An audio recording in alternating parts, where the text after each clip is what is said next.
হাত মে বিড়ি মুখ পে পান লটকা লাঙ্গে পাকিস্তান স্লোগান দিয়ে আমরা একটা দেশ পেয়েছিলাম। কোন দেশের গোলামি আমরা চাই না, আমরা স্বাধীনভাবে বেঁচে থাকতে চাই। জুলাই হয়েছে উপরে আল্লাহ রাব্বুল আলামিনের রহমতে, আর আমরা 18 কোটি মানুষ জুলাইয়ের খাদ। আল্লাহর সাম্রাজ্য ব্যতীত, একমাত্র আল্লাহর সাম্রাজ্য ব্যতীত কোনো আধিপত্য মানা যাবে না, যাবে না, যাবে না। জুলাইকে ধারণ করার জন্য আমরা আমাদের এই জীবনকে আমরা একাট্টা করে আমরা এগিয়ে যাব।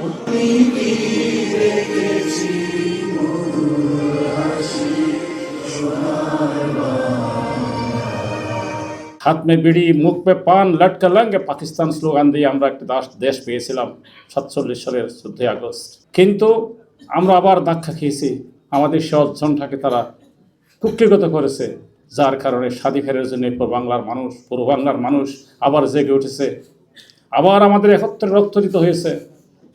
এক সাগর রক্তের বিনিময়ে আমরা একটা স্বাধীনতা পেয়েছিলাম, লাল সূর্যের পতাকা পেয়েছিলাম, কিন্তু আমরা সেটাও ধরে রাখতে পারিনি। লড়াইয়ের পর দীর্ঘ, আবার আমাদের লড়াইয়ে নামতে হবে। আমাদের উজ্জীবিত হচ্ছে। আমার সেই কথাটা মনে পড়ছে, জগন্নাথ বিশ্ববিদ্যালয়ে আমার সেই বোন শান্তা আক্তার সেই নারায়ে তকবীরের স্লোগান বন্ধ করে দেয়া হয়েছিল, আর সেদিন জকসুতে বিজয় হয়ে সে আবার নারায়ে তকবীরের স্লোগান উচ্চকিত করেছিলেন। সে কান্না করে করে বলছিলেন, শান্ত, আজকে বিজয়ী হয়েছি। আমি কাকে বলবো? আমার হাদি ভাই নাই। আজকে হাদিকে ধারণ করে বাংলাদেশের সকল শিক্ষা প্রতিষ্ঠানে, গ্রামে গঞ্জে হাজার হাজার হাদি তৈরি হচ্ছেন। সুতরাং কুড়িদেরকে বলতে চাই, তোমরা যেটা চেয়েছিলা হাদিকে হত্যা করে হাদির আন্দোলনকে স্টপ করে দিতে পারবে, আরো সেটা তোমরা পারো নাই। আধিপত্যবাদ মানে জুলুম। আপনি অনধিকার চর্চা করে আরেকজনের স্বাধীনতা খর্ব করবেন, আরেকজনের স্বাধীনতায় হাত বসাবেন, এটা সবচেয়ে বড় জুলুম। এই জুলুম দেশের বিরুদ্ধে কেন, কোনো দলের বিরুদ্ধেও করা যাবে না। চোখে আঙ্গুল দিয়ে বলুন এটা অন্যায়, তবে আমাদের এই বাংলাদেশ পরিবর্তন হবে।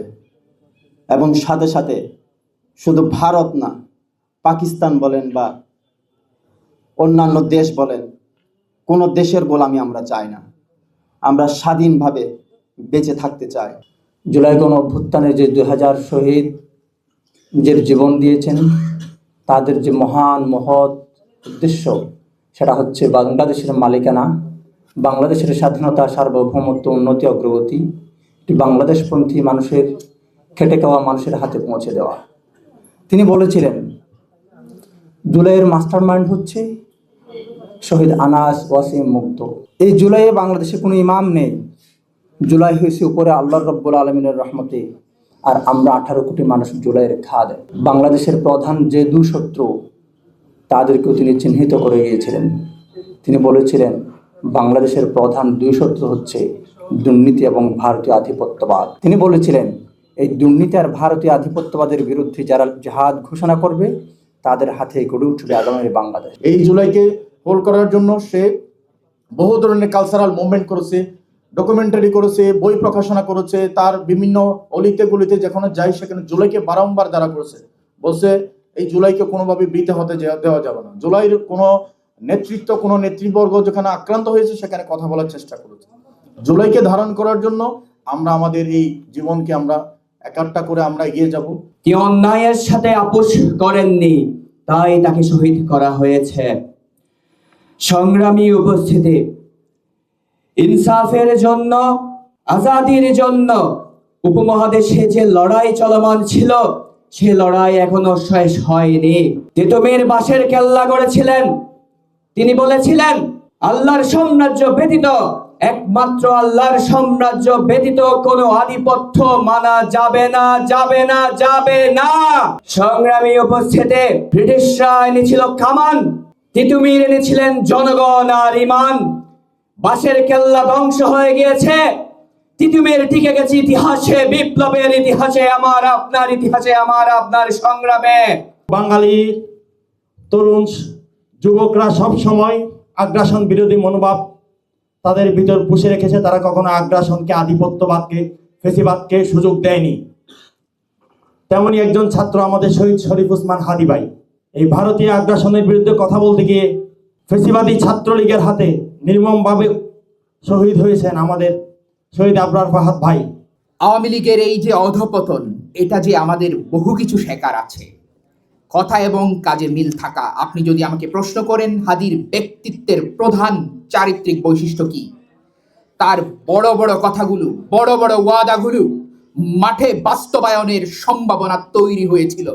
তার তৎপরতায় চলমান রাজনৈতিক ধারার পুরোটাই ভেঙে পড়া এবং তারুণ্যের একটি বড় অংশ সেই ধারায় ধাবিত হওয়ার সম্ভাবনা তৈরি হয়েছিল। এই সমস্ত দিবসের মধ্যে 5ই আগস্ট একটা দিবস বাংলাদেশের মধ্যে স্মরণীয় এবং করণীয় হিসাবে আমাদের মধ্যে আছে। যাই হোক, আল্লাহ তাআলা ওনাকে এই যে শাহাদতের মর্যাদা দান করেছেন, এটাই সর্বোচ্চ আল্লাহর কাছ থেকে ওনার পাওনা। এগুলা কেহ নিজে হইলে চাইলে এরকম পাওয়া যায় না। ওনার শাহাদতের কারণে আমরা আজকে মুক্ত মঞ্চে কথা বলতে পারছি। রব্বানা লা তুআখিযনা ইন নাসিনা ওয়া আখতানা রব্বানা ওয়া লা তাহমিল আলাইনা। বাংলাদেশে ইতিমধ্যেই 6 থেকে 7টা বাংলা বই লেখা বের হয়েছে। তার মধ্যে আমাদের 51 সালের নির্বাচন আনা হয়েছে। এরপর ফেসিস্টদের যে অপতৎপরতা সব বর্ণনা করা হয়েছে, আইনাগর থেকে শুরু করে শাপলা চত্বর হত্যাকাণ্ড। বাংলাদেশে ইতিমধ্যেই 6 থেকে 7টা বাংলা বই লেখা বের হয়েছে।